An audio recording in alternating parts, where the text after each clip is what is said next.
Welcome back to my channel. And if you are visiting this channel for the first time, you are also highly welcome. In this lecture, we'll be looking at the pelvic inlet. Let's try and use this image here by the side for illustration. This is where we have the pelvic cavity. And at this region here that is demarcated in dotted red is where we have the pelvic inlet. This pelvic inlet is also referred to as the pelvic brim. And this is what is used to subdivide the entire pelvic cavity into the greater pelvis up and also the lesser pelvis below. So ride on with me as we look into the anatomy of the pelvic inlet, the configuration or the structures that are seen to align with this space, and also the different types of pelvics that we have based on the configuration of the pelvic inlets.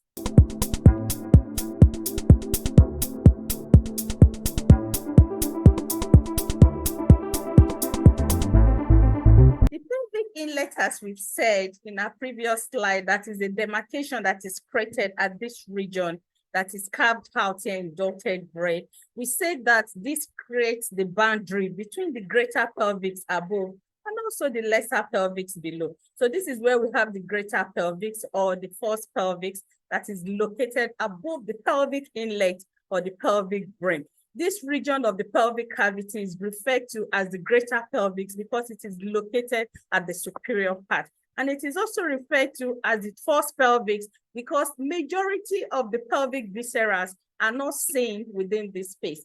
This greater pelvis is taken as the lower abdominal space. So it is located in the subabdominal space. And that is why most of the pelvic viscera are not seen around this region.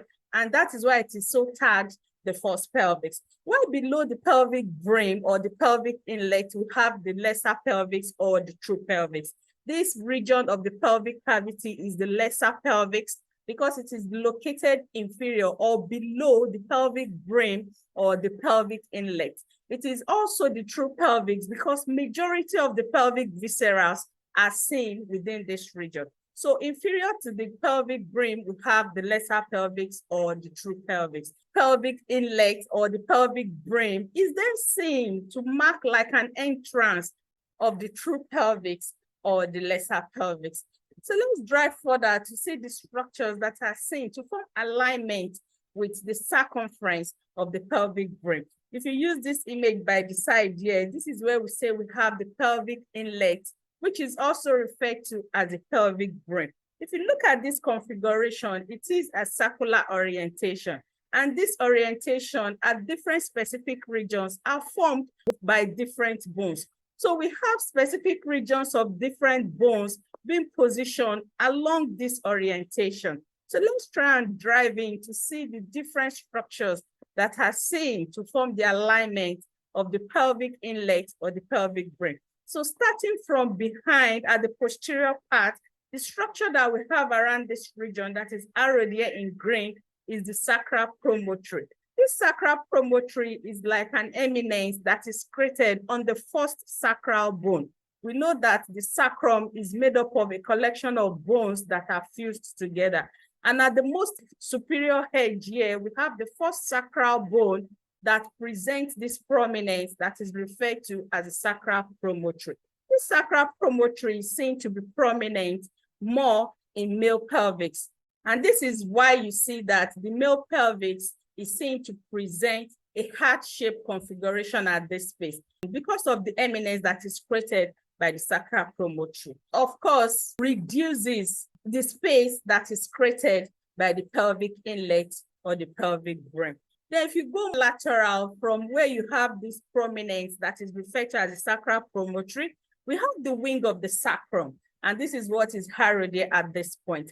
This is like the wing of a butterfly because it is an expansion that is seen to emerge from the sacral promontory. So you see this expansion created at this point, and this is also seen to form the alignment of the pelvic inlet. This wing of the sacrum can also be referred to as the ala of the sacrum. Then if you go more lateral, depending on the text that we are reading, is the sacroiliac joint, and this is the sacroiliac joint here, harrowed here in purple. Some tests may not include the sacroiliac joint, but it's good for us to see where the sacroiliac joint is located. And if you look at it critically, you see that it also forms an alignment after the emergence of the ala or the wing of the sacrum. After the sacroiliac joint, the next structure that is seen to form the alignment that is created by the pelvic inlet is the arcuate line of the ilium. We know that this region here, this upper region, is where we have the ilium, and we have an eminence created at this point that is demarcated here in white, just along the path where the pelvic inlet runs, and this is referred to as the arcuate line of the ilium. This is also seen after the formation of the sacroiliac joint. Then after the arcuate line of the ilium, the next structure that is seen to form the alignment of the pelvic inlet is the pectineal line. This pectineal line is what is highlighted here in yellow, and this is seen as the superior ramus of the pubic. If we go back to our bony pelvics, if you've not checked the lecture hall, please kindly go and do so. We say that the superior extension from the body of the pubic is the superior ramus. We also have an inferior extension here that is located below, and that is referred to as the inferior ramus. But for the superior ramus, we have the prominence that is referred to as the pectineal line. This pectineal line is also seen to form the alignment of the pelvic inlet. Then if you go more anteriorly, the next structure that you would see is the upper border of the pubic symphysis. This is where you have the pubic symphysis here, arrowed at this point. And specifically, it is the upper border of the pubic symphysis, which is understandable, that aligns with the orientation of the pelvic inlet. So this is the configuration on one side. And we know that this configuration will, of course, extend to the other side to complete the circular orientation. So if you go to the other side, the next structure that you would see is the pectineal line also of the superior ramus. And this is followed with the arcuate line of the ilium. We have the sacroiliac joint that is harrowed here in purple. And this is followed with the wing of the sacrum, which we also refer to as the ala of the sacrum. So this will then form a complete orientation around the space. And if you look at all that we have listed, you will see that the alignment of the pelvic inlet or the pelvic brim is formed at different regions by different bones. And it is good for us to be able to highlight this. Now let's look at the types of pelvics. And these different types are based on the shape of the pelvic inlet or the pelvic brim. The first type that we have is the gynecoid pelvic.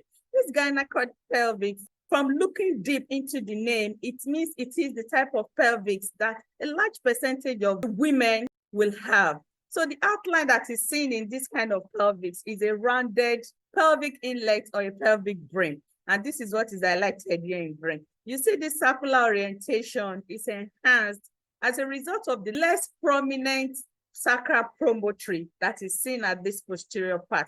If you go back to our previous slide, when we try to highlight the orientation of the pelvic inlet, we say that at this posterior end there is where we have the sacral promontory. We say that in female, this sacral promontory is not as prominent as what is seen in male. So if there's a reduction in this eminence, it means that it's going to bring about a more circular orientation of the pelvic inlet. And that is what is seen in a gynecoid pelvis. Other attribute that is seen with this type of pelvics is a wider pubic hack. This is where we have the pubic hack here at the inferior part. This pubic hack, we say that it is formed from the inferior extension from the body of the pubic. And this pubic hack tends to be wider in a gynecoid pelvis. And this is what tends to increase the pelvic outlet. And at the end, this is seen to enhance vaginal birth. So this kind of pelvis, which is the gynecoid pelvis, is the most favorable for vaginal birth because it helps to increase the capacity of the true pelvis so that the head of the baby can pass through it easily during vaginal birth. Then the second type that we see is the android pelvis. Just from mere looking deep into this name, we know that the characteristics that this type of pelvis will present is masculine. The alignment of the pelvic inlet will be heart-shaped, and this is what is highlighted here in blue. So it presents the heart-shaped configuration, and this heart-shaped configuration is as a result of the prominence that is created by the sacral promontory. Remember, the sacral promontory is at the posterior part here, So if it is more prominent, it means it's going to be creating an indentation around this posterior part. And this will give the configuration of the pelvic inlet a heart-shaped configuration. The prominence of the sacral promontory will be chopping it into the space that is created by the pelvic inlet, thereby reducing the space of the pelvic inlet. And another characteristic that is seen with the android pelvic is that it has an angulated pubic hack. Remember, this is where we have the pubic hack. So it's going to be more angulated, which means that the space that will be created in the pelvic outlet will be small. And at the end, all this makes it difficult for subjects carrying android type of pelvics to go through vaginal birth. So if you see a woman that has this kind of characteristics, which is the android pelvics, it's always difficult for them to have vaginal birth. And this is where other means of birth will be considered, such as cesarean section. Then the third type of configuration or type of pelvics that we have is the anthropoid pelvics. This anthropoid pelvics, the orientation of the pelvic inlet is oval. It's along the anterior-posterior direction, which means it will be elongated. And this is what is highlighted here in red. And if this type of pelvis is able to allow vaginal birth, the labor process may be longer.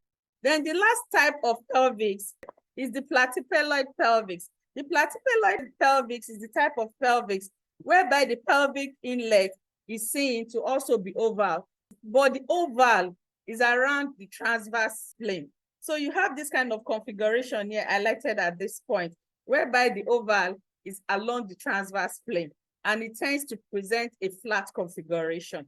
This type of pelvis also will be difficult for vaginal birth. So these are the types of pelvics that we have, and these types are established basically as a result of the configuration or the alignment that the pelvic inlet or the pelvic brim presents. So let's go to applied anatomy. So let's look at pelvimetry. If you look at the configuration of the female pegs, this is what we have on the side here. And this is where we have the alignment that we refer to as the pelvic inlet. This region that is highlighted here in dotted red can be used as an estimation to determine whether birth process can occur through the vagina. So there are evaluations that are done along different planes around the pelvic inlet. We have the measurement of the anterior-posterior dimension, the right oblique dimension, the left oblique dimension, the transverse or horizontal dimension. So different planes can be measured in establishing whether the head of the baby can pass through the pelvic inlet during vaginal birth process. We also have other areas around the pelvis that are measured during pelvimetry.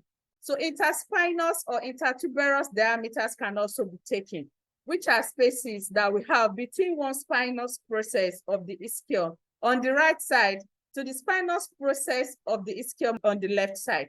So we can try to measure the diameter between these spinous processes and also the tuberosity on the right side and also on the left side. So all these evaluations are taken during pelvimetry. And at the end, it is used to establish whether birth process can occur through the vagina. And when these evaluations are taken, and there's a disproportionate between the measurement that is taken and also the head of the baby, this is referred to as cephalopelvic disproportion. And if the head of the baby is bigger than this space, it means there is a disproportion between the head of the baby and the pelvic inlet or the pelvic brim. And this means that birth process cannot take place or occur through the vagina. Then other processes such as cesarean section may be considered. So thanks for watching.